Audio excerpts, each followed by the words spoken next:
Thanks for joining us for City Council Comments. I'm Steve Erickson along with Mayor Jerry Cook. Today we're talking about both the Monday, January 4th and our Tuesday, January 19th City Council meetings. Happy New Year. Happy New Year to you. Our first show of 2021. 2021, a new year, and it's going to be a great year. Yeah, that's good. It's not going to be like 2020, hopefully. Hopefully we're beyond that. 2020 started great. Yeah. And, we had 3 good solid months there, and then it was like, oh, wow, what happened? Yeah, hopefully we're crossing into better times here. Our first meeting happened to be on a Monday, and that happens after an election year because we swore in our 2 new council members. Yeah, it has to be the first Monday of business after the new year, after an election. Yeah. So it comes up every other year. Yep. So it was Monday, January 4th, and we started out with swearing in 2 re-elected city council members and then 2 new city council members.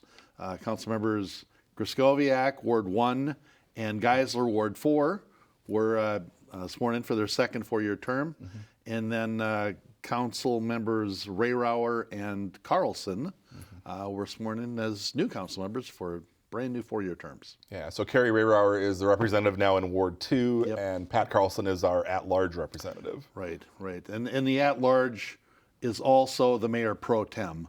So if I'm not in a meeting or when it comes to any of the other commissions or like the HRA or the EDA, then he would be the vice chair as well. Yeah. Although our former at-large said he never had to be the mayor pro tem. He told me not to miss any meetings. Okay, so things could be a little different now. All right, well, we certainly welcome them on board. And basically, the first meeting of the year is sort of an organizational meeting, kind of get your rules of procedure in place for the year. It is. So just to kind of quickly click it off, we designate the council secretary. And since 1994, we've used time saver offsite secretarial. So this year was just a small increase, 2 to 2.5%, depending on the length of the meeting. And then we set the rules of procedure, how the council meeting is going to flow.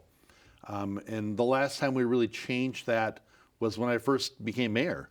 Yeah. And that was when we moved the open mic back to being televised, but we moved it from the beginning of the meeting to the end of the meeting, basically. And then we'd figure out, it's when you remind folks how you get items on the agenda, how you remove them from the consent agenda, and kind of how the meeting's going to flow. We designate our official newspaper for the year. That's where we have to do all of our public postings, anytime you have bids or anything, and that will be the Anoka County Herald again. Then we go through all of our board and commission appointments. And that's our Arts Commission, Board of Adjustment and Appeals, Charter Commission, Fire Civil Service Commission, Historical Commission.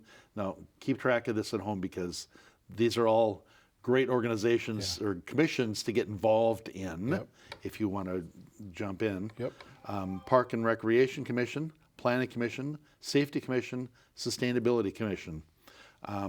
All, very significant organizations within the city that really support the city, support the council, and we would be lost without them.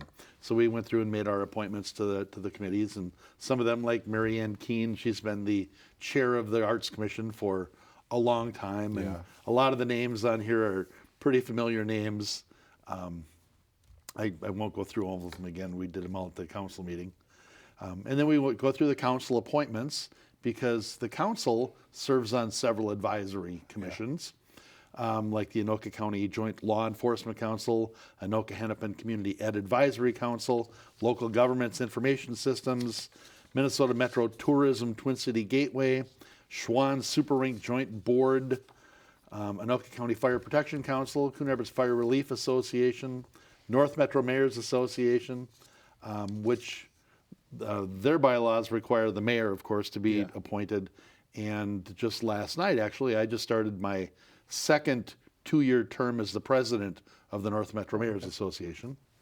And then we have the Youth First Community of Promise, Community Strength Foundation. So those are all the organizations that we need to have council members assigned to as liaisons, or in a couple of those cases, we have to make official appointments of like the city manager or Bill Ganser or something like that. So, and then we had to get through all those, and then we got to our fairly short meeting from the 4th. Yeah, that was like pretty much all the items that were on the agenda. Again, it's an organizational meeting. You also designate the official depositories and investment collateral. So there really weren't any big changes this year as far as who you go with. Right. No, we did change the official bank last year. So this is our first full year with U.S. Bank. Okay.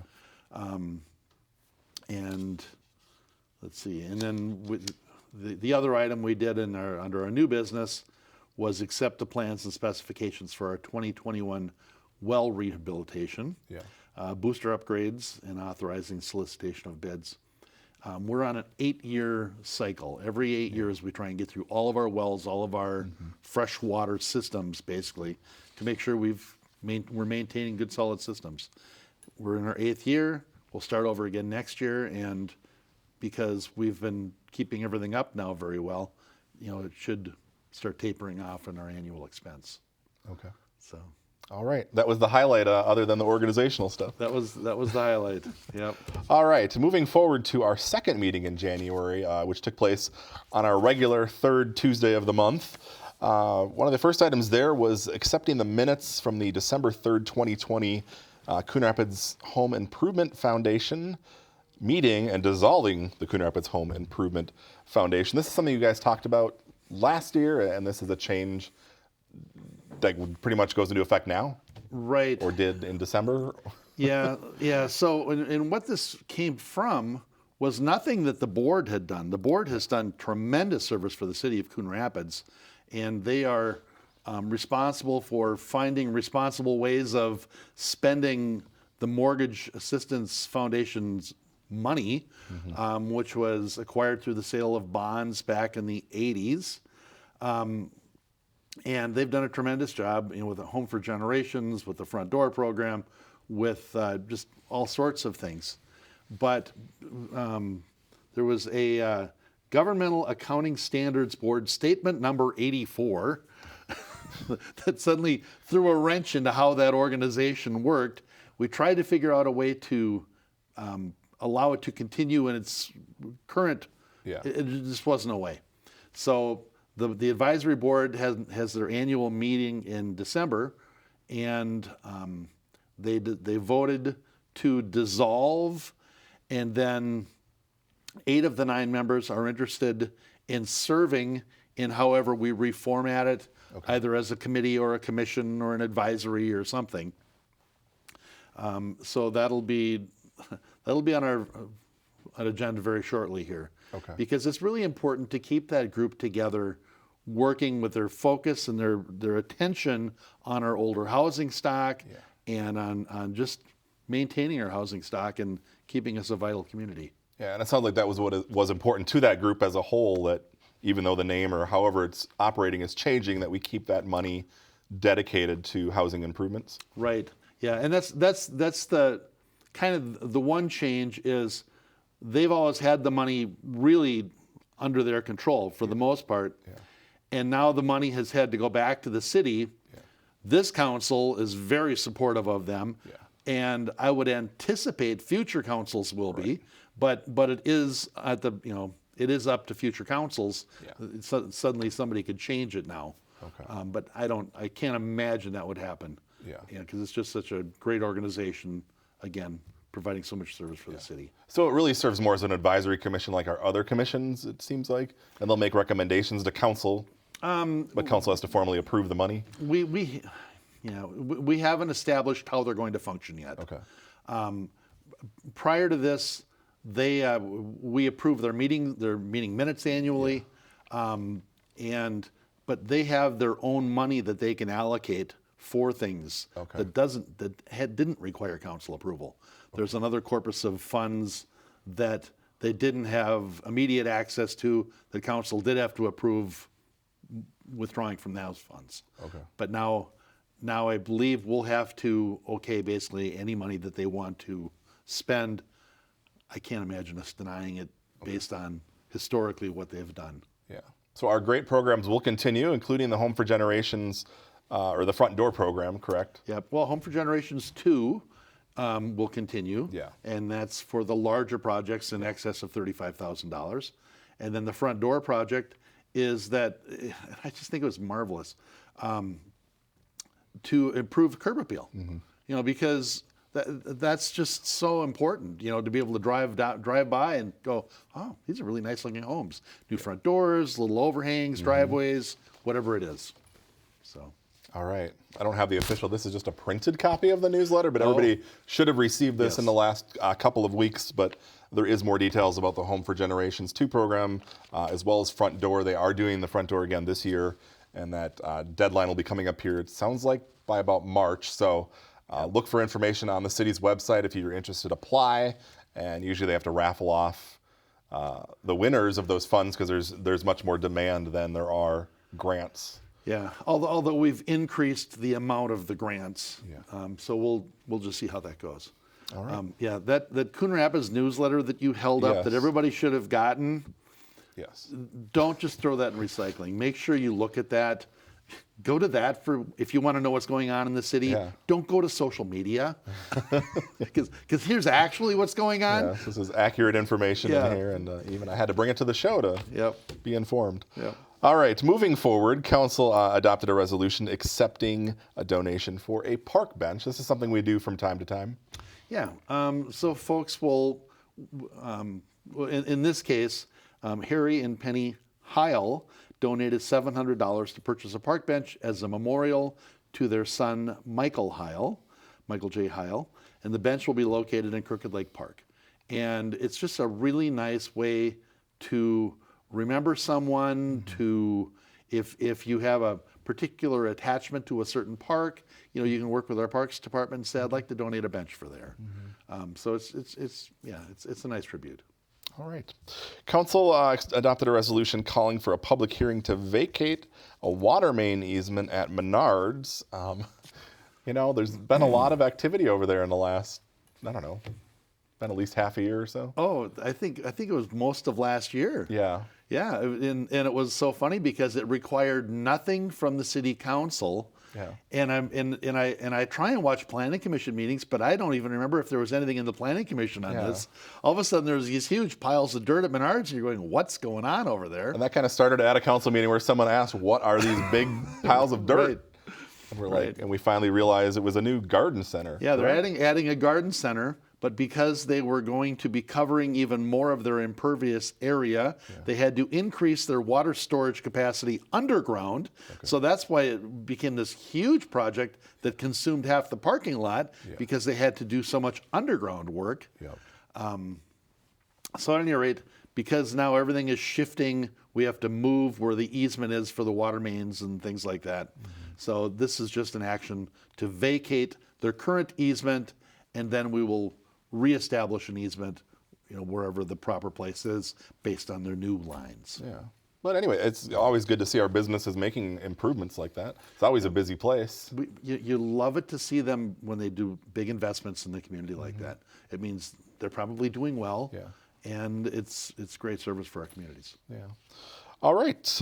Moving forward from there, Council considered a resolution awarding a contract for Bridge 4575. This is a repair project. This is something you guys talked about in a work session recently, and now we've made the decision to move forward with awarding a contract. We've also made the decision that anytime you refer to this, it's historical bridge. I left that for you. And which bridge is this that we're talking about? So this is down right by the old clay hole, for anybody that's been around Coon Rapids for a while.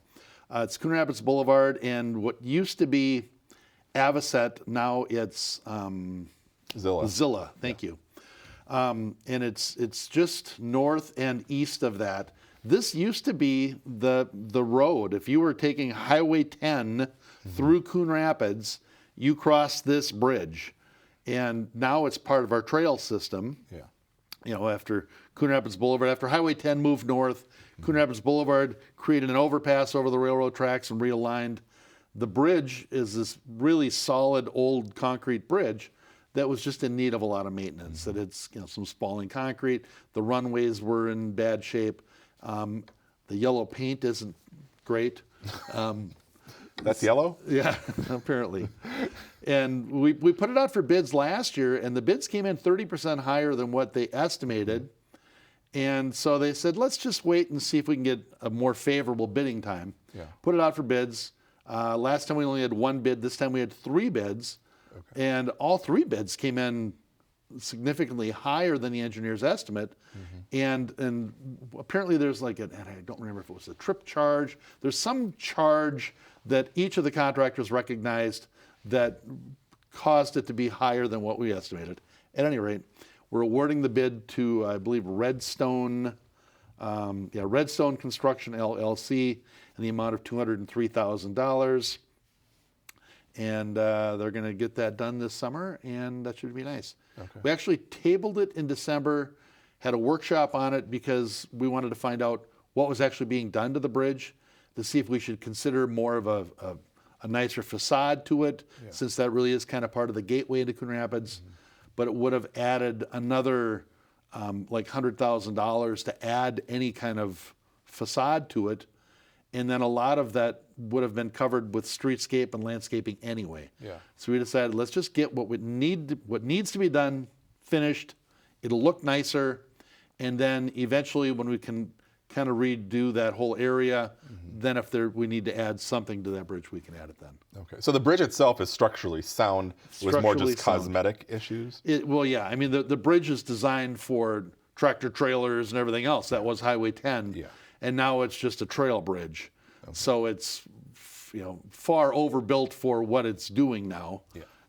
But we just need to fix it up so that I think there were some tripping hazards almost with the way it was falling apart. And like you said, then when the whole area sort of developed, obviously the housing project is underway there, and possibly eventually maybe a pedestrian bridge over Coon Rapids Boulevard if the funding is secured ever. Yeah.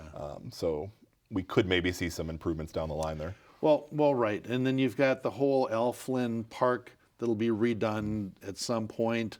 There's so much going on down there. I mean, last year, all of Coon Rapids Boulevard was redone, and the medians and the sidewalks and the lights. There's just a lot going on down there, and I think this will be part of that. All right. Council considered a resolution approving a MnDOT contract. This is a cooperative construction agreement for the Round Lake Boulevard sidewalk over US Highway 10. You said this has been going on for a while, but I don't remember us talking about it too much. Well, and I don't know that we talked about it at a council level. Okay. I remember our former county engineer, Doug Fisher, talking about it when we were talking about the Hanson Bridge project or something. Yeah. So it's been many years ago that we talked about this sidewalk, and that was why I made the comment that it's a reminder of the speed of government. Yeah. Government does not move quickly, but they finally got it worked out with MnDOT, and it's a partnership with MnDOT and Anoka County and the city of Coon Rapids. I think we're in for about $81,000. County's in for about $320,000, with MnDOT carrying the balance. And it's adding an 8-foot sidewalk, I believe it is, from basically Riverdale by the Coles there, up over Round Lake Boulevard and ending near like the Wendy's over there, that little private drive there between Wendy's and Cane's. So there's not a sidewalk there now? Is it just the part over Highway 10? There's not a sidewalk there now, is my understanding. Okay, I'm just trying to think, but... I'm always driving there. I'm never walking or when you're watching the bicycling lanes, there. so you're not. Yeah, but okay. Yeah, so it's adding a sidewalk connection there, which requires redoing the lights and all of that. So. Okay, so the lights will be changing as well in the future. Yep, it'll be nice.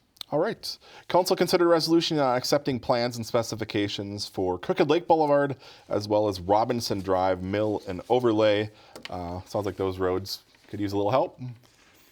Yeah, and this is really a nice strategy that we've been able to use. We used it on Xavis, south of Coon Rapids Boulevard. We used it on Avocet Street last year, and through Wexford, north of Main Street. It's very affordable. It's very efficient. It's timely. They get in there. They just basically mill off half the asphalt and overlay a new layer, and it's like a new road. It has about half the lifespan of a new road, but the expense is far less than half the cost of a road. So it's a very good value for us.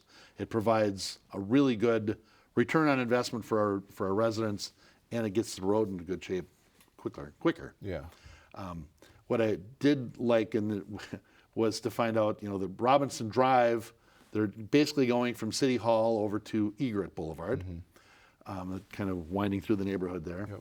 And when you do the mill and overlay, they don't do any assessments with that either, so there's no cost to the residents there. Yeah. And then they're doing one little short section of Crooked Lake Boulevard, and that was done in 1968 from Coon Rapids Boulevard basically to the entrance to the Ice Center, Walgreens, the frontage road. And that's where I grew up. Yeah. I mean, Crooked Lake Boulevard was a dirt road until 1968. So that was a pretty big deal when they all of a sudden paved that and put a little median in there. Yeah. So it was, at any rate, we're finally going back and redoing I that. say this is the first time since then that it's I being know. redone? I'm sure okay. they've redone it since then, but they did comment on the fact that the road went in 68. Okay, I was gonna say it held up pretty well. Then, if that's the case, let's use that material again. Yeah. All right, so those will be happening likely this summer once Yeah. they're able to do Yep. the roads. Okay. That is all the items we wanted to talk about from our sort of first kind of full agenda for 2021. We can mention the Winter Concert Series kicked off. We had our first concert last week, Betty Rydell, and they're a little different this year due to the pandemic. Well, they are. There's no audience, I don't think. No, just our cameras. Yeah. Which, if you've ever entertained like that, that's really hard. Yeah. Because you don't have any of the live feedback. And especially like Betty's show, she works on comedy as much as music. Yeah. So when you don't have any feedback, you just have to hope people are at home laughing. Yeah. Yeah, it is kind of different. Yeah. It's probably like how the late night shows were back, early on in the pandemic when they couldn't have audiences or anything. Yeah. You almost need a laugh track for your jokes. Yeah. Well, at least they're usually talking to a guest, so they can kind of entertain each other. Yeah, they at least have that, or there's a few more crew members probably in the studio. Yeah. So those kicked off. We are televising them, so yeah, no in-person audience, but they are being televised right here on CTN. You can go watch it on our YouTube channel if you missed it. Yep. And then there's 3 more concerts coming up, one in February, one in March, and one in April. Okay. We would be remiss if we didn't talk about Mr. Anderson from Bunker Hills Golf Course. Oh, did I skip? I totally skipped bought- over. Sorry. We authorized him to get 100 new golf carts. So Bunker Hills Golf Course this year will have all brand new Easy Go, I think they're called, golf carts. Okay. That's we got 6 years out of the other ones. Got a good trade-in for those. We're only trading in 99. Apparently one got stolen last summer. Okay. He was very quick to say, number 74. If you see number 74 going around, wow. it's ours. It was stolen. Okay. So, all new golf carts, Bunker Hills this year. I'm glad you mentioned that. I got too excited about jumping to the Round Lake Boulevard sidewalk. We missed the awarding contract for a new golf cart fleet, so that's coming. So that'll be great for golfers when they can get out on the greens again this spring. Yeah. We could also mention, too, that the restaurant operation is back open as well now that some of the restrictions have been lifted. Yeah. But make sure you call in advance to get your reservations in. Yeah. We decided that finally at the last minute, we finally figured out we can go out for dinner. Yeah. Well, we weren't going to go out of Kendall's anymore because we couldn't get in until 8 o'clock. Okay. But It's an in-demand place. it is in demand. Yeah. All right. Speaking of going back to our newsletter, there is a section in here that we're going to talk about next related to Snowflake Days. Our annual winter celebration is coming up here. Things kick off January 30th and continue through February 14th. Right. Snowflake Days has been, kudos to the committee. They've really adapted well this year for the situation. A lot of virtual things. And the key for you is to remember CoonRapidsSnowflakeDays.com, all one word, no spaces, CoonRapidsSnowflakeDays.com. The whole calendar is there. Yep. And what I'm really looking for, there's a lot of really cool events. Yeah. But because the community parade, I just think that's such a cool thing out on February 2nd and February 4th. You're going to miss the first one. Who is? You. I am. It's a Tuesday. You'll have to go to the Thursday one. No kidding. Or you'll have to hit it early on. Oh, thanks for putting that together for me. I hadn't considered that yet. So that's good. There's 2 dates. Yeah, that's good. And so Thursday night, the 4th, will be okay. Will be your night. Yeah. So yeah, it's pretty cool. They're collecting. They're going to do one night. They're doing kind of the north part of the city and one night the south part. They're also collecting food for the ACBC food shelf while they're on the parade route, so you can give donations. And it's going to be fire trucks, police vehicles, the city float, and then lights and music. I'm not sure, but sounds fun. All right, so that's one of the events. I know they're also still looking for entries for the snow sculpture contest. This is something you can do at home with the family.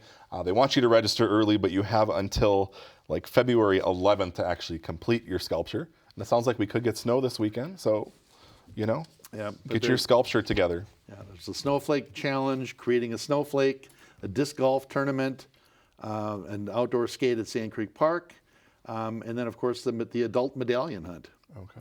The 30th through the 14th, gather your family to find the elusive medallion, and the prize is $1,000. All right. And again, all the clues will be posted at CoonRapidsSnowflakeDays.com. All right, and I think you can also get on the city's website. There's information as well this year. Eileen Tonder is the marquee. Eileen Tonder, she is. I graduated high school with her. All right, so she'll represent our city well, and the Snowflake Days button is also available from some local businesses to purchase, because there will be the medallion hunt, and you usually need that to kind of claim the prize. Yeah, sounds good. All right, that is all I have, unless there's anything else you want to add.